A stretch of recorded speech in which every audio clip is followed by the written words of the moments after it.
Muy buenos días, estimados alumnos. Espero que estén todos muy bien y que estén todos cuidándose en sus casas de esta grave situación que estamos viviendo en nuestro país. Les pido perdón por no haber podido transmitir aún una clase o las clases por la plataforma que la universidad ha dispuesto para estos efectos. Lamentablemente, y tal como les comenté por correo electrónico, tengo un problema de conexión a internet que no me permite hacer la clase de forma ininterrumpida, de manera tal que he intentado utilizar la plataforma, pero lamentablemente no logro conectarme adecuadamente y por lo mismo vamos a tener que seguir durante un par de días con este sistema de grabaciones. Entiendo que este problema de internet lo han tenido también algunos estudiantes, de manera que esto les va a permitir también solucionarlo para que para que cuando ya esté listo por mi parte ustedes también tengan la opción de ver las clases de forma online, que es lo que idealmente vamos a intentar hacer el día viernes, y si no ya con mayor seguridad a partir del día lunes. En el tiempo intermedio les pido que escuchen estas grabaciones, que las guarden o almacenen en sus computadores.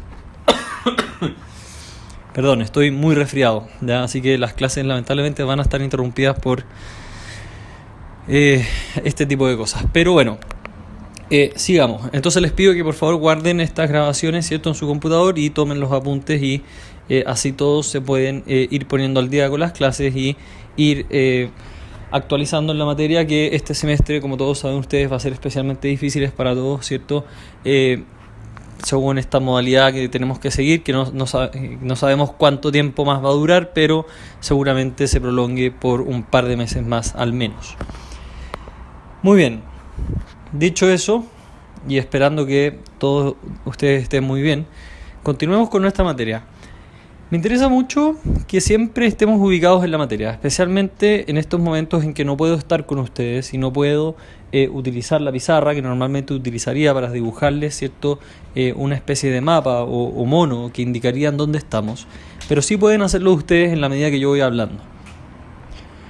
Yo les diría que para aquellos de ustedes que estuvieran perdidos, lo más importante lejos es anotar las 4 preguntas que nosotros dijimos que íbamos a contestar este semestre. ¿Qué significa estar obligado? ¿Cómo pueden obligarse las personas? ¿Cuáles son las consecuencias en el evento de que se incumpla una obligación? Y finalmente, ¿cómo se extinguen las obligaciones? Al día de hoy, en este punto, estamos en nuestra segunda pregunta. ¿Cómo se obligan las personas? Y la pregunta de cómo se obligan las personas se responde a través del estudio de la clasificación de las obligaciones, ¿no es verdad? Y estábamos viendo una clasificación de las obligaciones que normalmente se ve más adelante. Lo que ocurre es que estamos priorizando materia y viendo algunas materias más complejas primero. Y era esta clasificación que distingue entre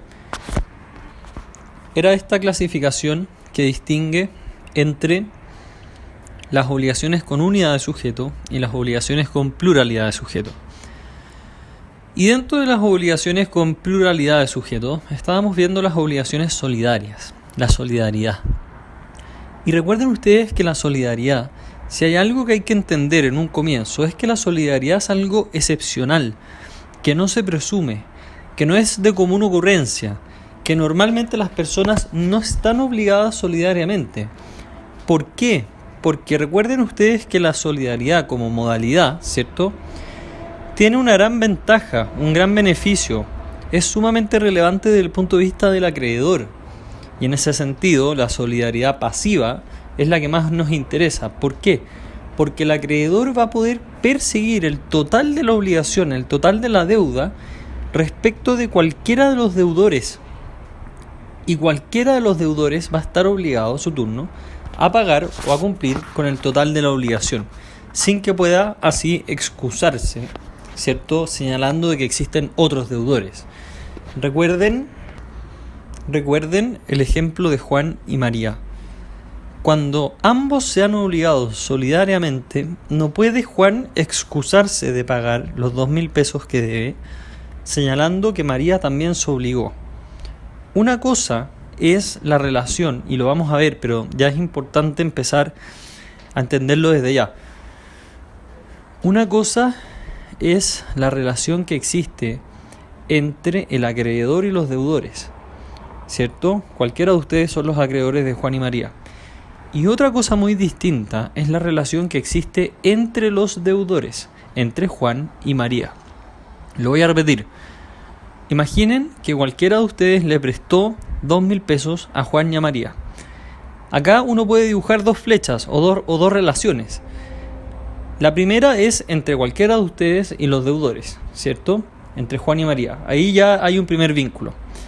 Y hay otro vínculo, otra relación distinta que al acreedor no le interesa, que es la relación entre Juan y María. Porque obviamente una cosa, ¿cierto?, es que Juan pague el total de la deuda. Pero eso no significa que luego en la práctica él va a tener que soportar el total de la deuda. Eso va a dar paso a lo que se llaman las relaciones internas, ¿cierto?, entre los deudores, que lo vamos a ver más adelante. Pero por de pronto, en esta introducción, lo que me interesaba es recordarles que la solidaridad es excepcional, que no se presume, que requiere de una fuente que la haya consagrado expresamente, ya sea la convención, el testamento o la ley, y que la solidaridad pasiva, es decir, aquella en la cual hay varios deudores, ¿cierto?, es particularmente atractiva para el acreedor, porque el acreedor va a tener más opciones o va a poder cobrarse el crédito de forma más eficiente, con una mayor facilidad, ¿cierto? Si antes podía exigirle el total a una sola persona, hoy con la solidaridad pasiva puede exigirle el total de la deuda a varios, a cualquiera de ellos, y puede perseguir el cobro del crédito, ¿cierto?, a cualquiera de ellos. Bueno, sigamos. Recuerden ustedes que la clase anterior terminamos hablando algo sobre la solidaridad activa, en la que nosotros decíamos que la solidaridad activa es aquella en la que existen varios acreedores y un deudor, y cualquiera de los acreedores puede exigir el total de la obligación al deudor, y el pago que hace el deudor a cualquiera de los acreedores extingue la obligación, y no solamente el pago, sino que cualquier otro modo de extinguir las obligaciones. Y obviamente esto plantea una interrogante sobre cuál es la naturaleza jurídica de la solidaridad activa. ¿Qué es lo que existe que permite en definitiva decir que el pago que hace el deudor a cualquiera de los acreedores extingue la obligación? ¿Qué hay en realidad entre estos acreedores? ¿Por qué nuestro ordenamiento jurídico permite algo tan especial como esto, ¿cierto? ¿Cuál es la relación que existe entre estos acreedores que es tan poderosa, ¿cierto?, que permite que el deudor, pagando a cualquiera, extinga la obligación? Y vamos a ver que en este punto existen dos teorías para poder explicar cuál es la naturaleza jurídica de la solidaridad. Tenemos en primer lugar la teoría romana y en segundo lugar la teoría francesa, o también conocida como la teoría del mandato tácito y recíproco. Según la teoría romana, cada acreedor, es decir, Pedro, Juan, Diego, María, va a ser mirado o considerado como propietario exclusivo de la totalidad del crédito. De manera tal que si es que cada uno es dueño del total del crédito, bien puede cobrar, ¿cierto?, el total de la deuda o extinguir íntegramente la obligación por cualquier modo.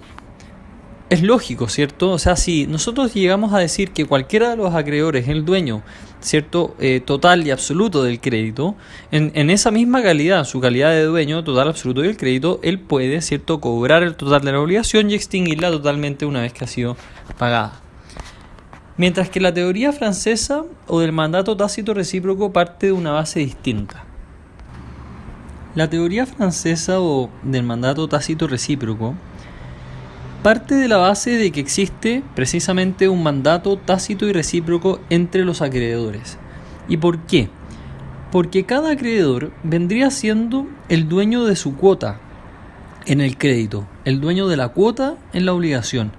Y respecto de las demás cuotas, los acreedores actuarían como mandatarios de los demás. Y habría un mandato tácito en el sentido de que no se ha expresado, ¿cierto? Y recíproco en el sentido de que es cada uno respecto del otro para, ¿cierto?, poder actuar respecto de las cuotas de los demás. Y en este sentido, esto está muy ligado o directamente vinculado con la idea de la representación, ¿cierto? Es decir, se está actuando, ¿cierto? Cada acreedor actúa por cuenta y en representación del otro, ¿cierto? Es decir, si bien por un lado tenemos la teoría romana, en la que se señala que cada acreedor es dueño de la totalidad del crédito, la teoría francesa nos dice algo contrario. Dice cada acreedor es dueño de una cuota en el crédito. Lo que ocurre es que respecto de las demás cuotas, el acreedor actúa como representante de los demás coacreedores, ¿cierto? ¿Por qué? Porque habría un mandato que es tácito y recíproco.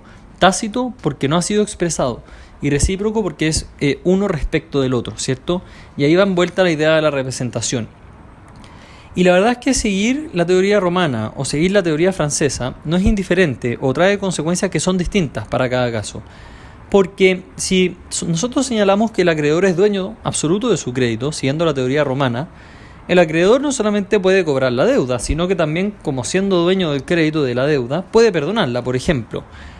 Pero si decimos que no es dueño de la totalidad del crédito, sino que solamente respecto de su cuota,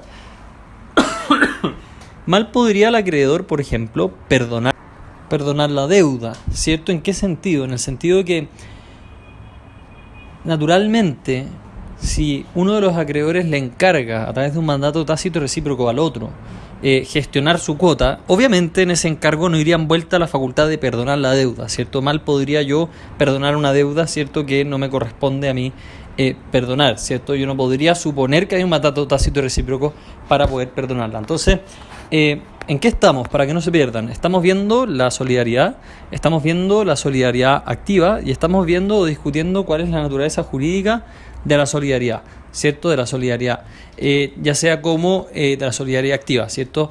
Ya sea como siguiendo la teoría romana o ya sea siguiendo la teoría francesa o del mandato tácito y recíproco. Y la pregunta que obviamente hay que hacerse es, bueno, ¿cuál de estas dos teorías sobre la naturaleza jurídica de la solidaridad activa rige en nuestro país, ¿cierto? ¿Cuál es la teoría que se debe aplicar en cada caso? Entonces, respecto de cuál de estas dos teorías es la que se sigue en Chile, es importante notar que Claro Solar y Alessandri han sostenido que nuestro código, respecto de la solidaridad activa, habría adoptado la doctrina de Roma, ¿cierto? Es decir, la teoría romana. Incluso lo dicen también respecto de la solidaridad pasiva. Y hablan de tanto un argumento, ¿cierto?, de texto, por así decirlo, fundado en ciertos artículos del código, y en un argumento más histórico. Veamos el primero, el argumento de texto. Si ustedes se dan cuenta, el artículo 1513, en su inciso segundo, que ya lo leímos en la clase anterior, permite, en definitiva, que cada acreedor pueda remitir, novar, compensar el crédito, ¿cierto?, respecto del deudor. Cada acreedor puede hacerlo libremente. Y dicen estos autores que esto es una prueba, ¿cierto?, irrefutable, de que cada acreedor vendría siendo el dueño del crédito, ¿cierto?, el dueño del crédito en su totalidad, ¿cierto?, ya que está disponiendo de él en su totalidad al remitirlo, al novarlo, al compensarlo, ¿cierto?, cosa que no sería posible, ¿cierto?, en la teoría, o según la teoría, perdón, del mandato tácito y recíproco, ¿cierto?, porque el mandato no se extiende a dichos actos. Eso es el argumento, por así decirlo, de texto. Y hay un argumento también histórico, ¿cierto?, de que en el proyecto del código, ¿cierto?, entre los años 1841 y 1845, habían ciertas anotaciones al margen relacionadas a esta materia, en relación a los artículos que regulan esta materia, en la que se señalaba expresamente que en este punto el código, nuestro código, ¿cierto?, se apartaba del Código Civil francés, ¿cierto?, y optaba o se inclinaba por la teoría del derecho romano. Aunque existen ciertos autores como Somarriba que han señalado que este argumento, ¿cierto?, histórico, se aplica únicamente respecto de la solidaridad activa y no para la pasiva, en la cual se ha adoptado la teoría francesa, ¿cierto? ¿Y por qué? Porque cuando veamos la solidaridad pasiva nos vamos a dar cuenta de que todas las soluciones o toda la regulación, la verdad es que parte de las bases, ¿cierto?, de que existe un mandato tácito y recíproco, ¿cierto? Y al referirse la nota de Bello en los proyectos del código, cuando decía en este punto se sigue la teoría romana, era en ese punto refiriéndose a la solidaridad activa y no la pasiva. Y ahora, y es súper importante, y lo vamos a ver más adelante, pero es súper importante entender que si nosotros decimos, por ejemplo, que en la solidaridad pasiva rige la teoría del mandato tácito y recíproco, y un acreedor demanda a un deudor, ¿cierto? Y el acreedor pierde el juicio, no podría luego demandar a otro de los deudores, porque ahí donde hay representación hay identidad legal de personas, de parte, ¿cierto? Y lo vamos a ver más adelante en relación al efecto de la cosa juzgada, pero es súper interesante desde ese punto de vista. Ahora bien, perdón. Existe harta y variada jurisprudencia que se ha pronunciado, ¿cierto?, respecto de que en la solidaridad pasiva regiría precisamente la teoría del mandato tácito y recíproco, que es lo que estábamos señalando como la teoría francesa, ¿cierto?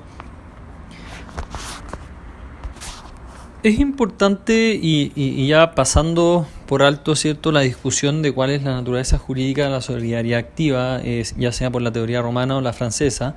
Es importante darse cuenta que la solidaridad activa, y esto yo ya algo les había comentado al respecto, la verdad es que pareciera ser que la solidaridad activa no tiene o no trae tantas ventajas, ¿cierto? De hecho, incluso podría decirse que trae más inconvenientes que ventajas, ¿cierto? Imaginen ustedes que con un amigo o una amiga son los acreedores, ¿cierto?, solidarios de un solo deudor. La verdad es que podría darse el caso de que su amigo cobre la deuda y luego no quiera, ¿cierto?, dividir lo que le correspondía a usted.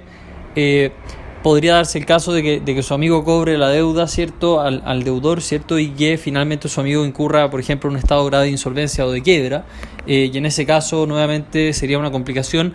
Entonces la verdad es que pareciera ser que desde el punto de vista del acreedor, pensemos en el acreedor, ¿cierto?, la solidaridad activa pareciera ser que no representa grandes ventajas, sino que las ventajas están más relacionadas al deudor, ¿cierto?, que es el deudor quien en definitiva va a poder pagar o tener más opciones de pago, ¿cierto? En vez de poder pagarle a una sola persona, puede pagarle a varias, ¿cierto? Y en ese sentido facilita el pago. Es verdad que alguien podría decir, bueno, pero también facilita el cobro. Sí, naturalmente que facilita el cobro. En vez de haber una persona cobrando, van a haber 2, 3, 4.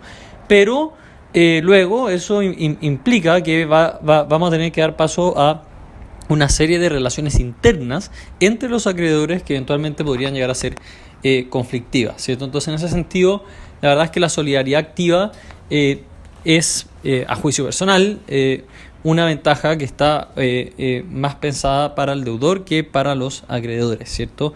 Sobre todo pensando, y piensen esto, pensando que al acreedor le interesa cobrar su crédito, ¿cierto? Y para poder cobrar su crédito, al acreedor le interesa el patrimonio del deudor.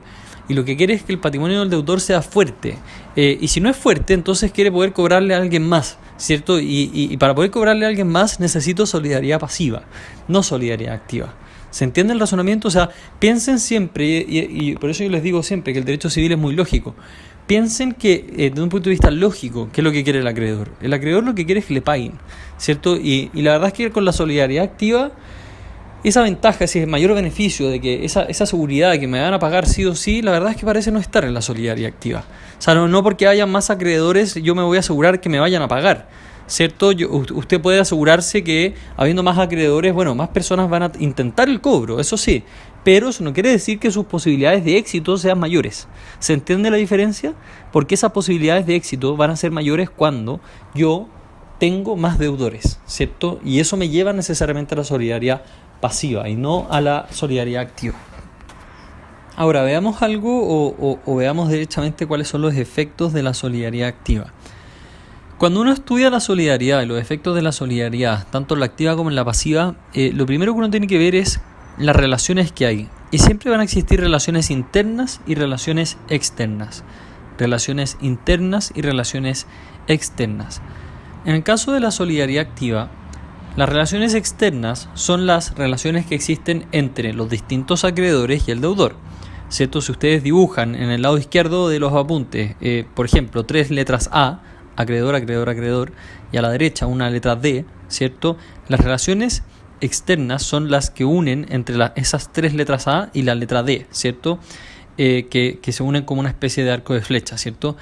Mientras que las relaciones internas, ¿cierto?, son las que hay entre los distintos acreedores, ¿cierto? Yo ya no dibujo una línea entre la A de acreedor y la D de deudor, sino que dibujo una línea que traspasa las tres A, acreedor, acreedor y acreedor, ¿cierto? Es decir, las relaciones internas tienen que ver con la relación que existe entre los distintos acreedores, de manera tal que para poder estudiar los efectos de la solidaridad tenemos que tener claro la diferencia entre las relaciones externas y las relaciones internas, y lo vamos a ver en ese orden.